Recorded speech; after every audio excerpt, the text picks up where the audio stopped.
Hey everybody, I made an unhappy discovery today. I came out to McFadden Farm, which has been one of my favorite places to photograph since I moved to Tennessee, and found out that the big several hundred-year-old McFadden tree has been cut down.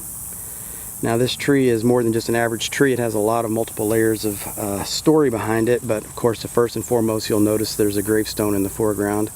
This tree anchors the historic McFadden Cemetery. This used to be the property of the McFadden Farm, and it was here before the American Civil War. Samuel McFadden, the namesake of the cemetery, is buried here. In fact, that may be his headstone right there, and he was buried in the 1850s, and so we know the tree predates that date. And in fact, the tree was a survey tree or a boundary tree, and what that means is that it was such a landmark even back when the original settlers came to this area that it was used as a landmark for drawing off property lines and boundaries. So it's a significant tree for lots of reasons, and of course this was a Civil War battlefield.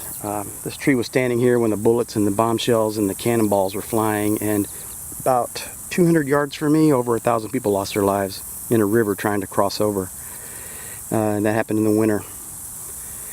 So I have photographed this tree many times, and in fact this entire landscape around here many times, and I have a black and white photograph called McFadden's Old Tree, which was taken right when I moved here when the tree was still in its full volume, and I've shipped prints of that tree all across the world, even as far away as Australia, believe it or not.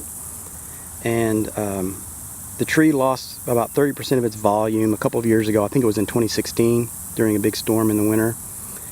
And I'm sure that the people who maintain this property decided it was unsafe and couldn't be saved any longer. Maybe it was unsafe for visitors. They're afraid it was going to fall. I don't know. I'm just sad to see it go. Rest in peace, old tree.